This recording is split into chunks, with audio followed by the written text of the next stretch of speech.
Yo.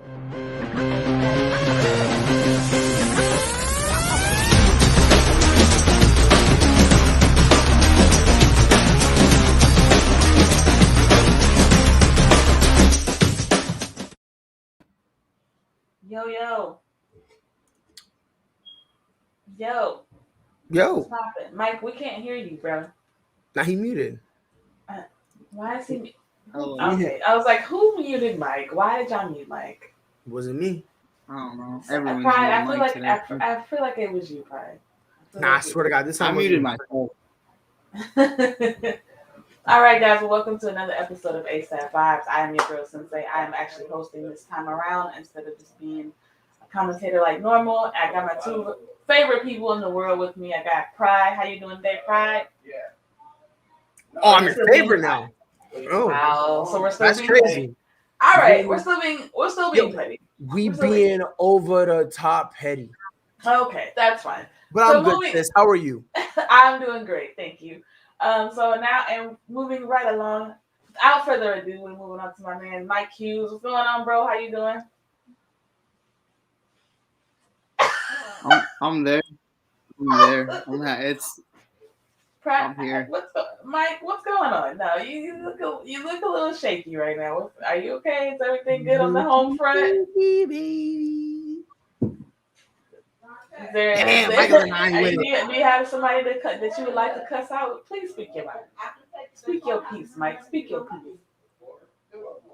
Right here. I'm just hurt. Why are you hurt, Mike? Why are you hurt, Mike?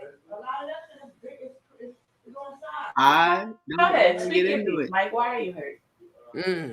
I am at peace.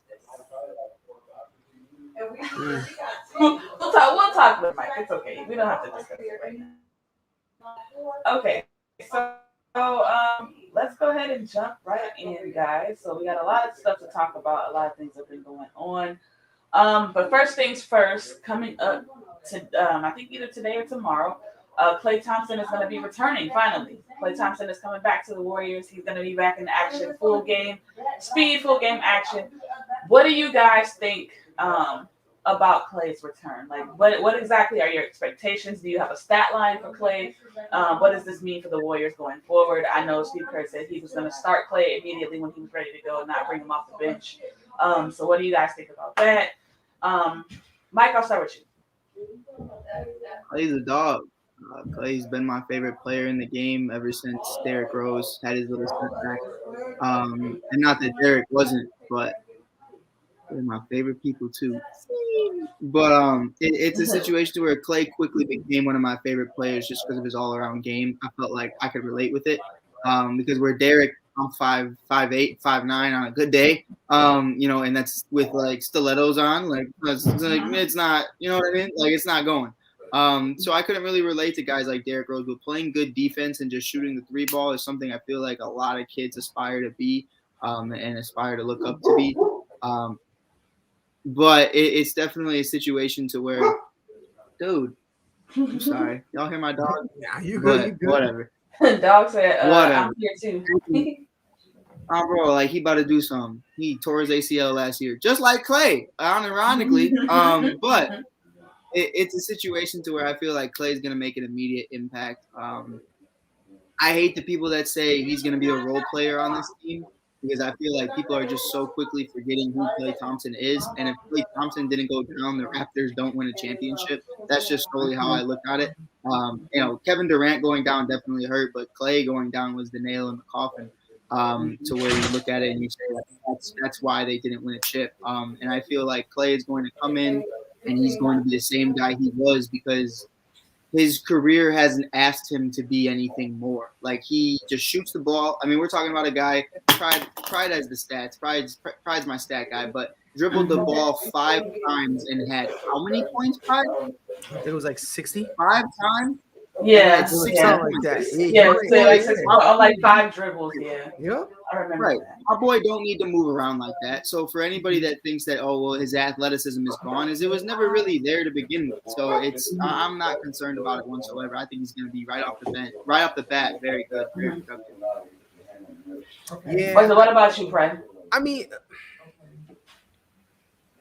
don't have. There's high gonna don't expectations. get me wrong though. There's gonna be a moment though where you like it's like okay, well he's in a slump. You know what I mean? Right, and that's what I'm saying. Like right now, the expectations for him, I don't have them high. Only because I'm going to give him time to get reacclimated. You know what I mean? Which won't take too long because again, he's been with Golden State his entire career. You know, but I'm gonna give him a couple games. You know, he might come back and he might look like Klay never left. That's a possibility because you know he's got that nice of a shot. It might never phase him at all whatsoever. But on the flip side, it is a possibility.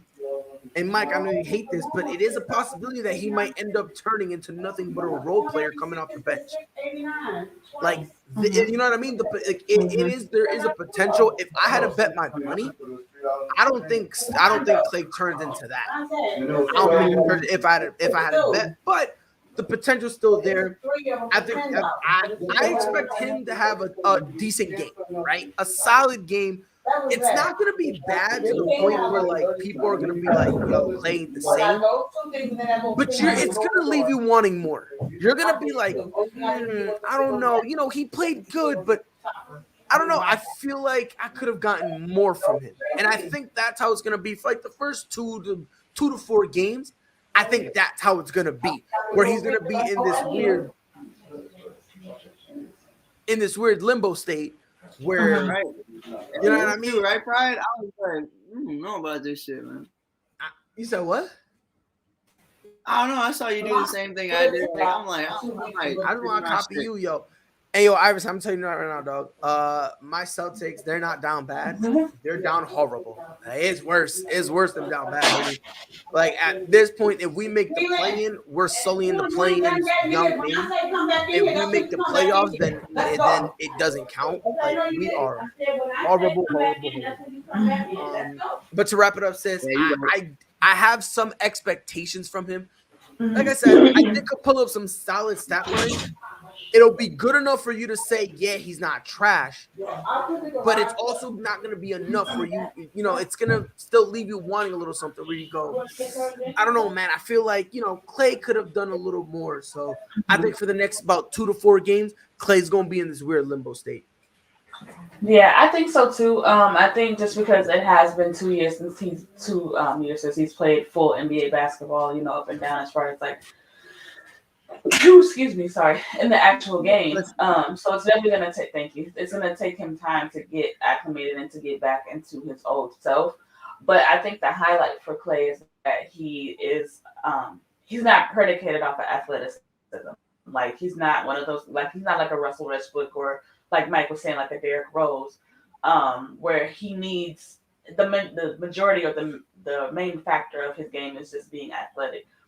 You know, he's a great shooter, but I think the difference that we're going to see, or maybe like if there is any drop off, is going to be on the defensive side. Can he trust his body to be that lockdown defender that he was before? Because a lot of what makes Klay great is that he's a two-way player. So he can shoot the basketball as well as, you know, guard the other team's best player. So that I think is where we're gonna see the difference at that particular juncture is on the defensive end. Can he still that same for tomorrow? What I expect. I kind of agree with Iverson here. I think he's going to drop about 10 to 15 points. Fortunately for them, they're playing the Cavs, so it's not like, you know, it's not like it's going to be a super competitive game. I mean, you know, the Cavs can make it interesting, but at the end of the day, the Warriors are the Warriors, and they still have Steph and a slew of people that can, you know, take over. So Klay doesn't really need to be Klay for this game. So I mean, I think this is a good start out game for him, for sure. Definitely coming back against this team, opposed to any other team. But yeah, I'll be interested to see how it fares for the next couple games and kind of how they use him. Like, will they give him a lot of minutes, or like, you know, kind of keep him like in a minutes restriction until, you know, it gets a little further along in the season. So we'll see. But moving right along from that. Let's talk about. All right, so let's talk some NFL. Let's talk about AB for a second. Now, We all know what happened we all know what happened with AB at this particular juncture. But now the big question is he is on waivers. A team is available to sign. Teams are available to sign him. So do you guys think a playoff contender will take that chance on AB? Yeah. Pride, you say no. Why? Or go ahead, Mike. Go ahead, Mike. I mean, just because I know Pride's just gonna say no for very obvious reasons. To be optimistic in the room, though, I don't see why Green Bay doesn't do it. Like, it's not a 2-year deal. It's however many games you have. You have X amount of games to do this and do that, and if you don't make it, then you're gone next year. And Rodgers is probably gone next year. Devontae Adams would probably force his way out or be on his way out next year. So you have Aaron Jones, Lazard, Adams, Rodgers have an MVP season. Rodgers doesn't give a shit who he plays with. He's very similar to those of Tom Brady, Tim Tebow, and others, to where he don't judge you. He's really judging everybody else. Like, on the field, he just Pride. Like, he is. If you're giving him stats, he ain't gonna talk to you. Like, he's not gonna be for your friend, but he's definitely gonna throw you the ball and use you to every advantage that he can. Now the front office and the coaching staff, yeah, he'll have problems with y'all. Like, he'll definitely. Is that a Cub shirt? Is that a Cub shirt? Yes, it is a Cub shirt. Bias. It's Javier Bias. Okay, period. Yeah. Typical.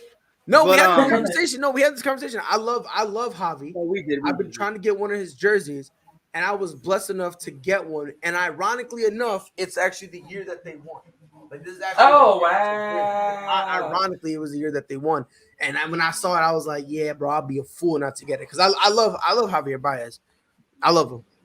But yeah. But R.I.P. Javi, stuck in Detroit. But it's a situation where with AB, why not? You know what I mean? Like, you understand right now Tampa Bay is down bad, especially without AB, whether they like to admit it or not. It's really Evans and Gronk out there and Fournette. But again, can you count on Fournette? Like, that's the question.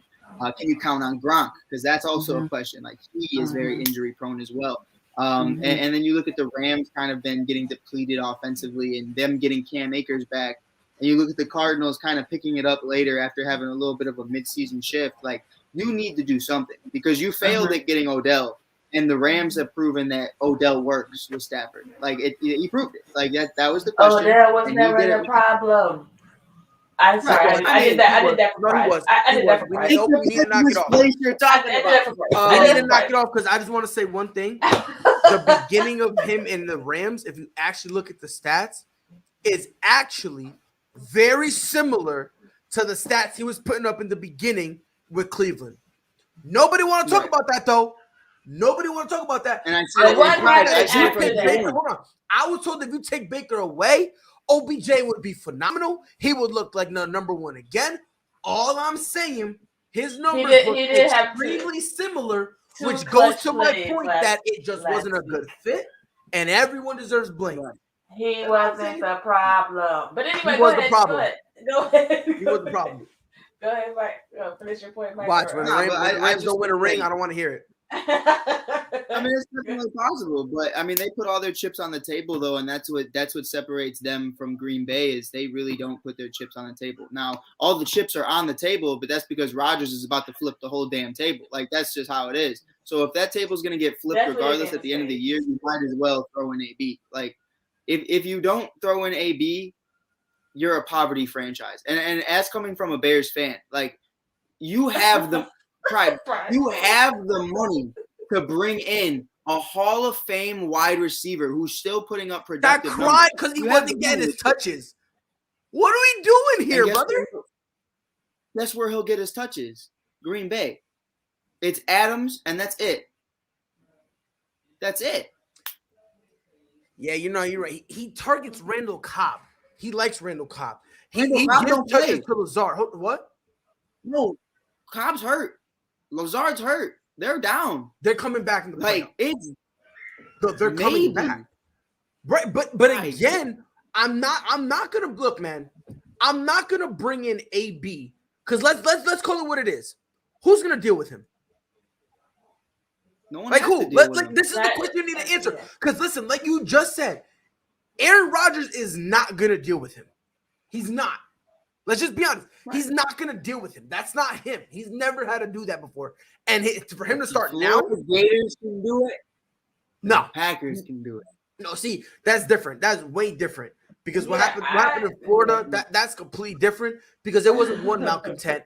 It was like a 1,000, and when every man in that roster, when the most innocent dude on your roster is an Aaron Hernandez pre-murder. Because I'm telling you this right now, Tim Tebow wasn't as innocent as people want him to be. Oh no, Tim Tebow low-key did some stuff. I don't care what no one said.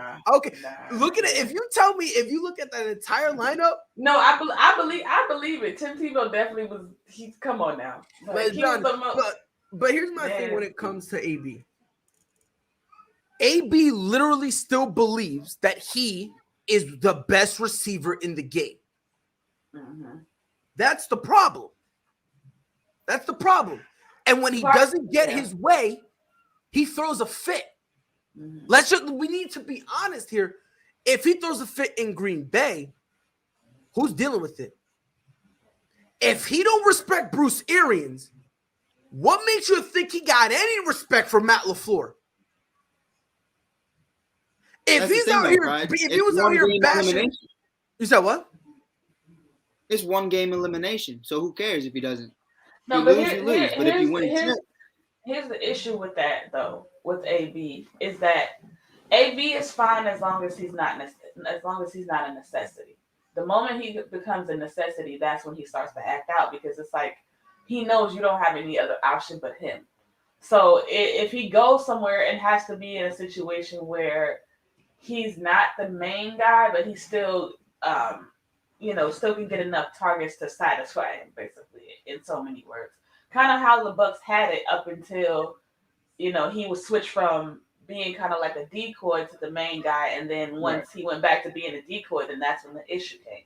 Because it's like, oh, now I'm not good enough. Now you don't need me. Now and I can, what I'm saying? Like it just that's his thing. That's always been his MO. Like once you make him the guy and you give him the keys to be the to put him in the driver's seat, that's when he crashes the car. Because at that point, you need me. You know what I'm saying? To be like, you know what I'm saying? You need me basically. So no matter what I do, I can do whatever and get away with it because you need me. You know what I'm saying? Can I ask you a question? Sure.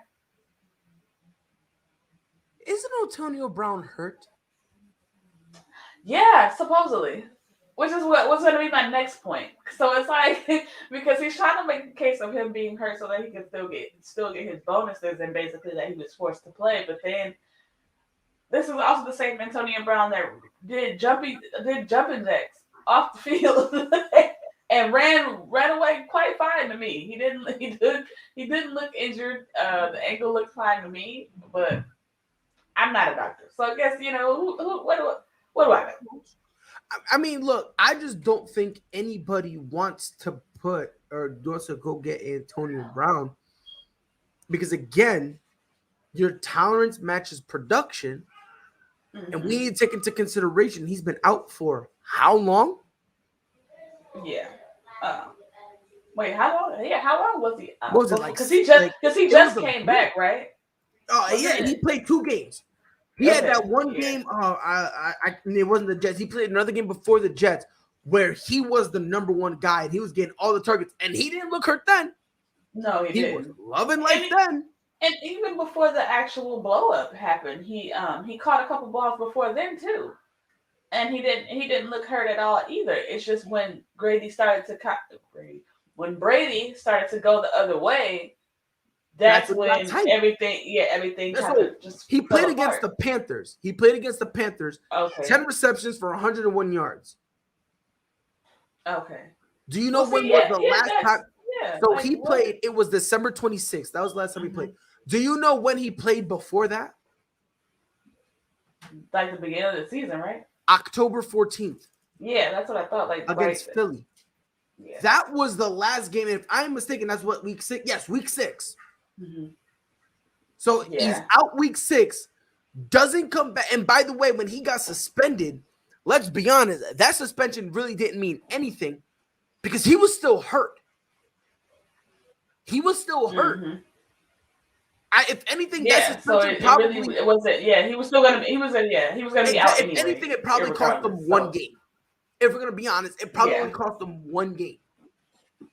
Yeah. But it's like at what point Antonio Brown is not the number one receiver on a championship team. Mm-hmm. Everyone understands that, right? Mm-hmm.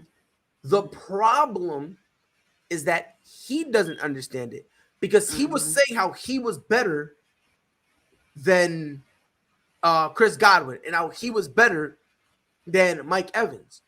Mm-hmm. I'm like, dog, if you want to make that, if you made that statement when you were in Pittsburgh, that's fine. That's cool. Yeah, that would make more sense. But now, bro, like, nah, you're not the same dude. And that's the funny part. All of a sudden, he goes on a podcast and starts saying how, bro, at least Big Ben targeted me. Hold on. Isn't that why he complained? Yeah. Isn't that why he complained in the big first place? You said Big Ben was the reason that you wanted out. Now all of a sudden he's great. And then Antonio Brown comes out and says, oh, yeah, why do you think Tom likes me? It's because I'm good. So let me ask you a question. Why you mess with Tom? Because he's great. So don't make it seem like that dude's just using you, because it goes vice versa. Let me ask him a question. Why ain't you, if you're supposed to normally care about talent, why ain't you dapping up and being buddy-buddy with Jimmy Garoppolo? Mm-hmm. Why ain't you hit up Sam Darnold? Mm-hmm. Why ain't you rocking deep with Tua Tagovailoa? Mm-hmm. Why ain't you making plans to go meet up with Jalen Hurts? Mm-hmm. Why are you not hitting up Cam Newton? Why are you not saying, you know what, it don't matter if you're a youngster, let me go play with Zach Wilson? Yeah. But no. Like, because they're not good. That's what I'm saying, homie. Like and that's the point that baffles me. Like, he'd be like, oh yeah, bro, why you think he messed with me? Why you think you messed with Tom? Mm-hmm. But let's be honest, bro. You messed with Tom, and he was like, oh, why am I an incentive base? Because you're a liability, homie. Mm-hmm. You're acting like a liability to the point where a guy can't trust you, not only on the field, because every time you don't get the ball, you throw temper tantrums, but then also off the field, because last time you were with Tom in New England, you were supposed to you only had one job. Don't bother homegirl. And what did you do? Bother the fuck out of homegirl. So it's like he's asking, oh, why am I on an incentive deal? And by the way, those bozos that was on the podcast, they're idiots and they're morons because they were so scared to say anything to Antonio Brown. Anything, like, and they just added more fuel to the fire because that's the problem. And that's you're enabling him. Stuff, you're now reinforcing it. Yeah, you're reinforcing it, and that's all. And that's the problem because no one's sitting down and saying, "Yo, AB, look, bro, you want to know why you're incentive based? You want to know why you're incentive based? You're incentive based because we can't trust you. You're incentive based because you're still not that guy. You're incentive based because now if you go and mess up and we give you all that money and you mess up, guess what? We're not screwed paying you. You're incentive based because every single time you don't want the ball, you throw a temper tantrum. You're incentive based because you're injury prone. You're incentive based because we have two guys better than you on our roster. Mm-hmm. That is why you're incentive based. And it's funny how he's complaining about it now because at the time, AB didn't say a word. Remember, he re-signed with Tampa. He was a free agent. He could have went anywhere else. He chose to return to Tampa. That is the contract him and his team negotiated. Is the contract him and his team accepted. So now all of a sudden, and now it's a problem. Mm-hmm. And I'm telling you, I don't think it's CTE. I don't think it is. I just believe Antonio, because Antonio Brown been doing this since before he got drafted. Yeah. Why do you think he was a fifth round pick? Mm-hmm. Let's be honest now. Because in college, he was solid. He was a fifth round pick. Why? Because people had concerns about his work ethic and his attitude. Mm-hmm. I think it was more so the attitude because I heard he was you know what I'm saying, as far as hard work, as far as like hard working, he's one of the hardest working guys, but it's just the attitude. It's just can you get him to work? That is the problem. Because the thing is, it's like the old saying, you can lead a horse to water, but you can't make him drink. AB will drink with the best of them, but it's getting him to that water that's a challenge. It's getting him there. Because if he doesn't get his touches, he throws the temper tantrum and he doesn't like it. Mm-hmm. And that's bad. I don't think anybody should even consider signing him. Nobody should. I think he needs to. What I believe, if AB wants to come back next year, let the dust settle. Let everything kind of just go, play its natural course.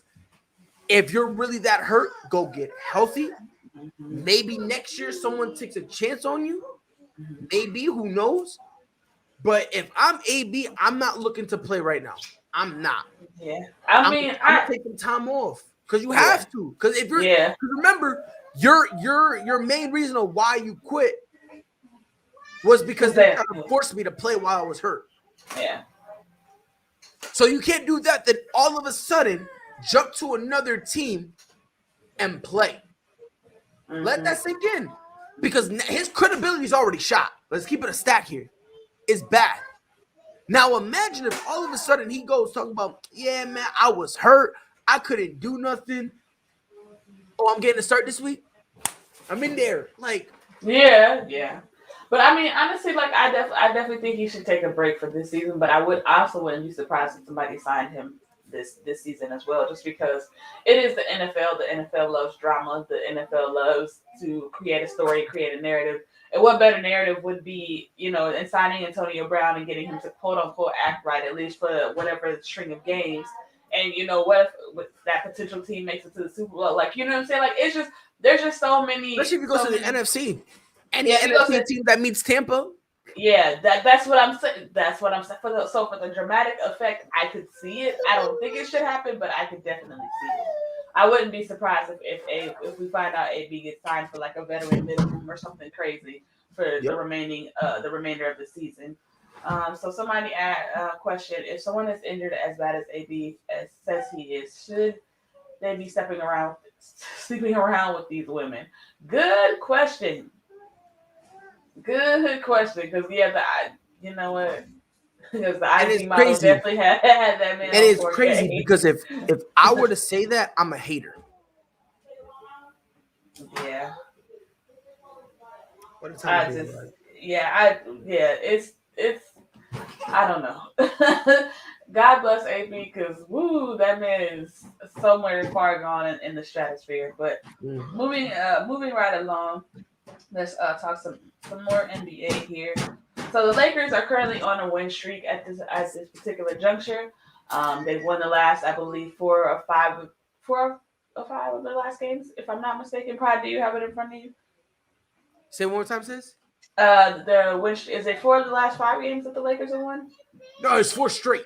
4 straight. Okay, so it's 4 straight. Okay, so the Lakers have won 4 straight, albeit against not that great of teams, but. Does this win streak mean something for the Lakers? Does it mean that they can, they finally are maybe starting to figure it out, or guys getting healthy? Are they back to being at least a contending team in the Western Conference? As far as just being able to contend in the playoffs, because for a while we all were saying they're pretty much a play-in team. But now that they've put these string of wins together, does this mean that they are back to being contenders, or is this a good sign for LA? Going forward, what do you think? So here's how I feel about it. Man, chill out, Damien. Chill out. She's just mad because we're moving, and my girl, she got a whole bunch of totes that we can put her stuff in. She wanted to play in it, but then she's kicking and making noise, and then it's attracting our son.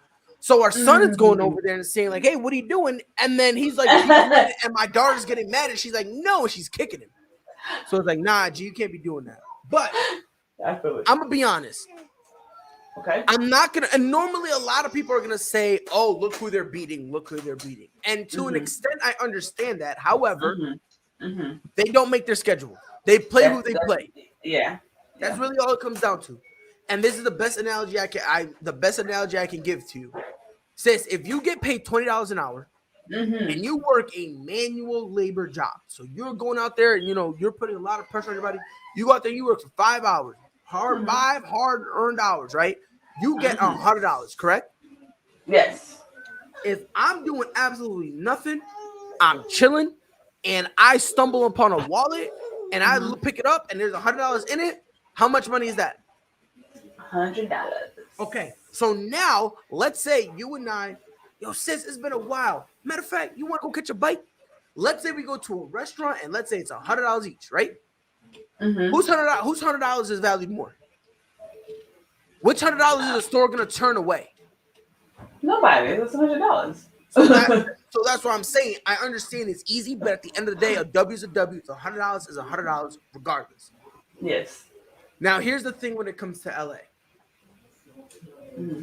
To them, this 3-game win streak means a lot to them. Mm-hmm. For me, it doesn't matter anything at all. Mm-hmm. For me. And it's not because of who they played or nothing. It's how they're winning. They're relying on the other team to make consistent mistakes. Yeah. The Atlanta Hawks game, it ended 134-118. So if you didn't watch the game, you would have thought it was a blowout. Yeah. There was at least 7 times that the Hawks scratched and clawed their way back to a 3-point game. Mm-hmm. There have been multiple times. Mm-hmm. So I just told her to go. And she got mad at me. Pride, you better leave that baby alone. I didn't even do nothing. So here's the thing. If I told her just to like, go, she gets mad at me. She gets triggered. She gets triggered. That's why I call her LeBron, bro. Because that's why someone gotta call her LeBron because she gets so tight. And she'd be like, and then notice how you don't hear her anymore. Notice how all of a sudden it went 0-30. Because sis came or saved the day. So, just do with that as you will. And she took this from somewhere. I gotta figure out where she took this. I'm gonna break something. But when it comes to the Lakers, yeah, they're winning, and at the end, that's what matters. But you can't be doing like what they're doing, like letting teams get into it too easily. You gotta be careful with that, man. You gotta be careful with that, because here's the thing: on this 4-game win streak, you're getting great contributions from guys like Malik Monk. You're getting contributions from guys like Avery Bradley. What are you gonna do when you don't get the contributions from those guys? And now you let a team go on a run? Where do you go from there? You can't rely on role players to, consistently have to be averaging 25 plus points to be successful. You can't do that. If you don't believe me, when Cleveland had JR, that's what we wanted from him. And look what that don't remind me. Yeah, that's what I'm saying, man. Like it's brutal. So, and again, 4-game win streak, it's nice. They just need to be careful. And when I say they, I'm referring to the Lakers. Yeah. They need to be careful and smart with it, because a lot of times they're letting the teams kind of go on a run, and they're not stopping the run. It's more along the lines of the team misses a shot, something happens, and then their offense falls apart. And Lakers is like, oh, okay, now let's start making buckets. Like, yeah. So they're playing a very dangerous game. It's working for them for 4 games. I don't think they got it together. I don't think so. Let's see let's see what happens. One thing that they're doing right, they're taking the ball out of Russ's hands more. Now, Russ is looking a little salty about it. He is looking a little salty. But with a 4-game win streak, I don't think there's nothing he could really say, because you take the ball out of your hands and we're getting wins, you really have no leg to stand on. So, if you're a Lakers fan, should you be happy about it? Sure. But to say that this win streak is calling them contenders, I'm not going that far, because, again, and again, I'm not saying this because of who they beat. It's just the problems that they're having. They're letting teams just rally and get it together, and then they're not stopping them. They're just hoping that the team just gets cold. And then that's when all of a sudden they're like, okay, now let's focus back on offense. So I'm not going to go as far, but for a 4-game win streak, something to be proud of, especially with how bad they've been recently. Yeah, I was about to say it's definitely good, because it's improvement. Because I mean, before they were losing to all teams, good teams, bad teams, in between teams, up teams, down. It didn't matter. They were just losing to everybody. So it's good that they've been able to string along a few wins consecutively, instead of kind of sporadically how it was going during the season. I definitely think it's good for their confidence going forward. I do think that I agree with you as far as expecting the role players to get 25 points a night, but you also have to consider that they are overcompensating for the loss of Anthony Davis. So I think once he comes back, I think that'll kind of put things in perspective. But what's key here is that if these role players can continue to play at least at a high level, not even just we don't need our role players to do 25 a night. Like I said, right now they have that opportunity because they have a gaping hole in scoring, which is Anthony Davis. Like like he's a 25 points, he makes up that by itself. So it's like, you know what I'm saying? That when he comes back, they won't necessarily need the role players to do that. They just need the role players to be good enough. Now, what this helps with though is that these role players are getting more experience. They're getting more confidence in themselves, as far as playing more of a consistent role. So when that time comes and they do get everybody back, it can flow a little bit more cohesive than how it was before, where it just feels like they were just thrown together and it was just like, make this work. You know what I'm saying? So I'm not saying that this win streak definitely doesn't make them contenders again. That's without a doubt. They definitely have to beat some, and I said this on my podcast the other day, like they have to beat some really good teams in order for it to make them back in contention as far as like with the top teams in the West. Because as currently constructed, they're not beating the Suns, they're not beating the Warriors. You know what I'm saying? Even the top teams in the East, they would struggle with. So it's like, you have to consider the source there. I need to see them go on a string of beating like playoff contention teams, and then I'll say, okay, they're back to being contenders. Right now, they're just back to competing. Like that's the main thing. You know what I'm saying? They're at least because there was a time there where they were like losing like 5-6 in a row where they weren't even competing at all. And Bron was trying everything he had, and it was just like it was looking like a lost cause. But he was averaging 30 just so the Lakers could lose by 15. Yeah. It was rough. It was rough. In this 4-game winning streak, I believe he's still averaging about 4 to 5. Mm-hmm. So I mean, I'm happy that they are, but I'm not jumping out the window for them beating the Hawks and like. You know what I'm saying? Teams that they should be. Like, I'm not gonna applaud a fish for swimming. Basically, like these are teams that they are supposed to be.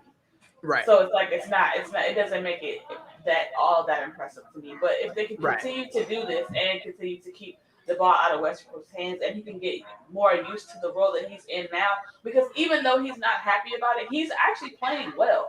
Even though he's not, you know what I'm saying, he's not being the ball dominant Russ that we're accustomed to seeing. He's still playing well. He's still flowing within the system. So if they can keep that streak going and they continue to win and continue to compete, I don't think he's going to have that issue anymore. I think he's going to maybe start to thrive in that role. And this is what I was saying in the beginning of the season, which I think maybe when somebody got in his ear or something, there was something happened, because there's definitely been a shift as far as how the offense is flowing with the Lakers at this particular moment. So maybe they were able to have that conversation. And Westbrook, he was tight about it at first, and you just, like you said, you can still kind of see that he's still a little tight about it, but they're winning, so he can't really be all that mad. Instead they're moving in the right direction, and Westbrook, see, that's what I was saying. Westbrook is playing a lot better, and they are, but we also have to keep. We got to keep the same energy though. We killed Brooklyn because their big three ain't really playing with each other like that. We need to keep the same energy for the Lakers. On top of that, AD hasn't been playing his best basketball this season. So it's like when he comes back, I believe he's got the potential to be that 25, 28 points per game scorer. Is he going to be that when he returns? And I'm not even going at it from the point of talent, because I don't think there's any debate. Talent-wise, AD is a top 5 player in the league. Like, there's just no debate. But I don't know, mentally, can he come back? Because he's kind of just been going through the motions this season. Can he change it? That's going to be very interesting to see whether or not he can, sis. Yeah, definitely. So Damien says, question, if the Lakers would have kept Denzel Valentine instead of waiting him, do y'all think he could have helped the team a little better? Do I think he could have helped the team? Yes, I do think potentially. But here's my thing. The reason I'm saying that is because they did that to keep Darren Collison. Like at the time, like you know what I mean? Like at the time, don't get it twisted. I'm not like, and I was talking to Freddie about this yesterday. I hope they keep Stanley Johnson. Like after this 10 days up, I hope they keep him because I like him. It adds some, some defense. Gives you another young guy off the bench. Like I like that. You know what I mean? Well, I'm not gonna say full blown young, but younger than what than everyone else is. A guy that if things push comes to shove, you can leave him out there for a few. Let's see what happens. So, do I think it could have made a difference? Yes, if you let go of Darren Collison. I looked. So at first, when this trade happened, I thought it was stupid. Freddie explained it to me that it actually helps the Lakers in terms of cap space. So with all that stuff, it helps them with their cap space and whatnot, which is why when they traded Rondo, the main reason was we're just getting someone back. They're gonna get cut, and we're just doing this for to give ourselves some cap space flexibility. So knowing all of that, I now get why they released Denzel Valentine. I get it. But at the time, I was like, wait a minute, you're going to trade for this kid and keep Darren Collison? Like, what are we doing here? You know what I mean? So that kind of really was where I was thinking how I was looking at it. Because, again, what are we doing here? You know what I mean? Ken says AD is going to come back with a vengeance. He's hearing all the noise about him. I don't think he will. And you want to know why? And because here's the thing, sis. People been saying this stuff about him all year. Yeah. And he came out and said, look, man, I don't care. But I think it might be a little bit different because at least this time around, just because the Lakers kind of went through this kind of up and down, like the seesaw kind of situation. Once he got hurt, like they were playing really bad, now they're playing really well again, and they're starting to click on all cylinders. And I do think I don't know. I don't know why, but for some reason, I just feel like this time may be a little bit different with him coming back. Because I mean, there was always the whispers there, but then it got loud, especially because now he has the expectation of being a champion. So now it's like, you know what I'm saying. And then you also came in the beginning of the season saying like, oh, I'm healthy as I've ever been, like I'm stronger now, and then you come back and it's still kind of the same. Like, you know what I'm saying? So like there's a little bit more seasoning to it this time, opposed to like him here when he was here before. Yeah, who cares about the Suns, man? Nobody cares. All right. Okay, so final topic here really quick. So I wanted to talk about Derrick Henry and the Titans because they said that he will not be available for the last game of the season, but he will be available for the playoffs. Does this make a difference for the Titans as far as their playoff hopes? Does it make them a better playoff team now that they have Derrick Henry back? Or is it going to be kind of the same? What should we expect with him coming back and especially him missing so much time? What do you think? That's really what it is. Like Derrick Henry has missed a lot of time, especially at the running back position. One game for a running back is the equivalent to 3 to 4 to virtually every other position. The only other positions that kind of have that short lifespan, like that short shelf life, would be an offensive lineman, right? Like, because they go through it too. So here's the thing: I don't think it'll matter. I think at the end of the day, I think the Tennessee Titans, they're just going to take the L. Yeah. The thing is really going to come down to the fact that you're going to have a guy like Derrick Henry come back. He's going to be like, okay, you know what? We're going to go back to what we were doing. I don't know if that necessarily would work for them. Now, if they hold on to the number 1 seed, I think without Derrick Henry, they might be able to get out of the first round. You know what I mean? Let me just double check and make sure. I want to make sure that I'm looking at this correctly. So as of now, let me see. All right. So as of now, the Chiefs, they beat the Broncos, so they're the number 1 seed. If Tennessee wins, they could move up. But let's just say Tennessee loses and stays at 2. Let's say for the sake of argument, they stay at 2. they would be playing the Chargers. And I think they could beat the Chargers. I think so too.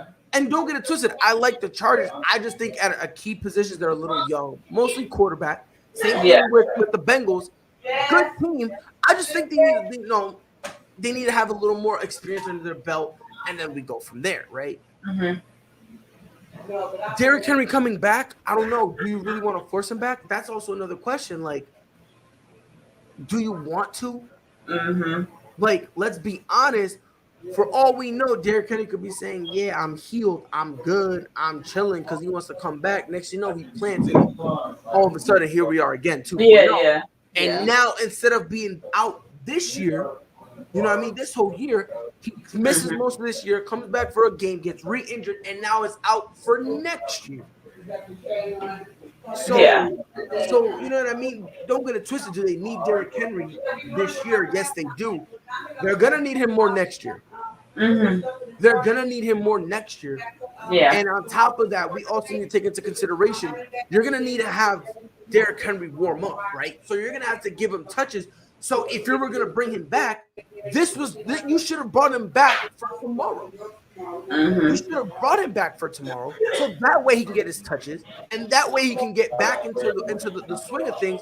So now, come playoffs, he can hit the ground running. Why would you bring Derrick Henry in and be like, "All right, we're in the playoffs. Now let's try to get you running"? Because again, can Tennessee beat the Chargers? Yes, they can. But if Tennessee messes around and gets sloppy, they could lose, and they could lose bad. So it's gonna be interesting to see. If I'm Tennessee, I don't bring back Derrick Henry because I just don't want to risk it.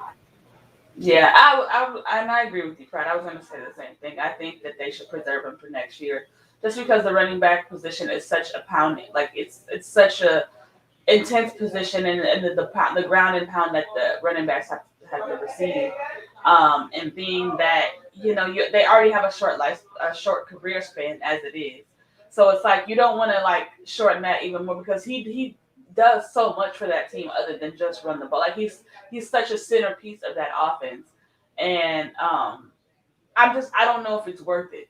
You know what I'm saying? To bring him back this late in the game after he's missed so much time with such a serious injury. You don't want to risk him getting that same injury again, or getting something worse where he's out for even longer. And then, you know what I'm saying? It's just, I don't know. Like I think they got to make a business decision. And they just paid him too.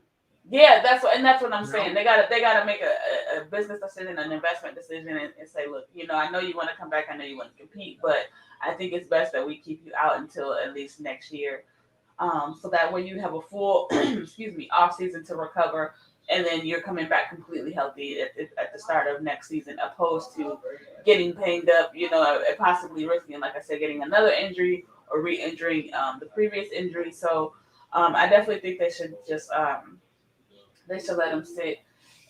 Damien said they should have kept AP just in case, which I would agree with that, because AP wasn't playing bad for the Titans. He wasn't playing bad at all, actually. He was actually being at least productive. Like, he's not AP of old, obviously. He's just old AP. But he was at least being productive for them, you know what I'm saying, as far as at least giving them some semblance of a run game. Because we all know that the Titans are a run first offense. So I think they definitely should have kept AP, but maybe I don't know. I don't know. Like I said, I just think that they should keep him out, because it's gonna do him more harm than good if he comes in right now. Because it's like he's gonna put that pressure on himself over, like, okay, we're in the playoffs, like I gotta be. You know what I'm saying? And he's going to need some time. He's even going to need time to get back to warm up, because people don't realize especially when it's a position like a running back, that's repetition. Like you need constant touches to keep that rhythm going. Kenneth says, if you've got a chance for a Super Bowl you got to play Henry. You never know if you'll get another chance. The Titans don't got a Super Bowl run. That's the thing. Like they're not good enough to make a run at the Super Bowl. I mean, they're good enough to make things interesting. They're good enough to get a playoff win, but actually contend for a championship, they're not good enough to do that. I mean, and again, my thing is even they had their best chance. Let's be honest, their best chance is with Derrick Henry. But even with Derrick Henry, it's not guaranteed that they're gonna run through the playoffs. You know what I mean? Like, that's exactly. kind of like that's kind of that's the main issue there. You know what I mean? Mm-hmm. Now, again, not to say this is not trying to sit here and pretend like Derrick Henry is horrible. That's not what I'm trying to say at all. But again, with Derrick Henry, this is really what it comes down to? Can they beat the Chiefs? And I don't think they can. No, I don't think they can. You know, it's going to be very interesting. It's going to be very interesting, but you know, what do you think about this? Do you think the Titans should trade for McCaffrey? No. I think wherever Christian McCaffrey goes to, him and Saquon Barkley are going to be in the same kind of situation. You're going to have to go to running back by committee with them. Or at least with Christian McCaffrey, line him out in the slot occasionally. Kind of do like what the Saints did with Alvin Kamara, where they kind of have him be at running back, then they line him outside. You're gonna have to do something like that with because remember, I forgot who told me this. I think it might have been Dustin. In Stanford, Christian McCaffrey was basically doing 50-50. Like he would take snaps in the backfield and line up outside at receiver. Mm-hmm. And that kind of is what helped them stay healthy. So maybe if you do something like that, I don't know. I don't like him going to Tennessee. I really don't. But let's see. And Kendrick Murray said they're going to be a top 2 seed. They got a chance. Not really. No. Seeding doesn't necessarily guarantee you a shot at the Super Bowl. Right. That doesn't really make it. Yeah, I'm not. Right. And I'm not sold on that. Yeah, neither am I, because you know, like look, for instance, the Cowboys, they're a higher seed than the Cardinals. But who's got a better chance of making the Super Bowl? The Cardinals easily. Yeah. So I'm not necessarily going to sit there and say that seeding full blown matters, especially with a Tennessee Titans team that, again, when Derrick Henry plays his best when you're giving him all the touches where he can build his momentum, you know? And the dude hasn't played since week 5? Yeah. Something like that. It was like week 4, week 5, like very early in the season. Hasn't played since then. And it's a what was it? I think it was like an ankle injury or something like that. You really think you really think he's gonna be able to keep this cardio? You know what I mean? Like that's basically what I'm thinking about this whole thing. You know what I mean? Like it's a leg injury, man. Like you know what I mean? He's a power runner, all that stuff. With it being a leg injury, this isn't like, you know, he popped his arm out of its socket where you can put it in a sling and, you know, still be on the treadmill so you can be somewhat in shape. Derrick, he can't do any of that. So for him to come back and be immediately thrown into the fire, and not only be thrown into the fire, but then immediately have to go back to what you were of old. I don't know. I don't think he'll be able to snap back into it in one game. Yeah. I think it'll take about a game for him to get it back together. But I don't know, man. I'm glad I'm not a Tennessee Titans fan, dog. No, seriously, because that's got to be stressful. that's gotta be stressful because you got such an otherworldly talent, and it's like, oh man. And by the way, because Kenneth said you just have to win. Oh, real quick, Kenneth said you just have to win one game, and you're in the conference chip game. They got a chance. Well, no, if Tennessee loses to Houston, which, believe it or not, I think that's actually a chance. I think that's a chance. I don't think it happens, but if they do, they're the second seed, and the second seed doesn't get the bye. It's only the first seed.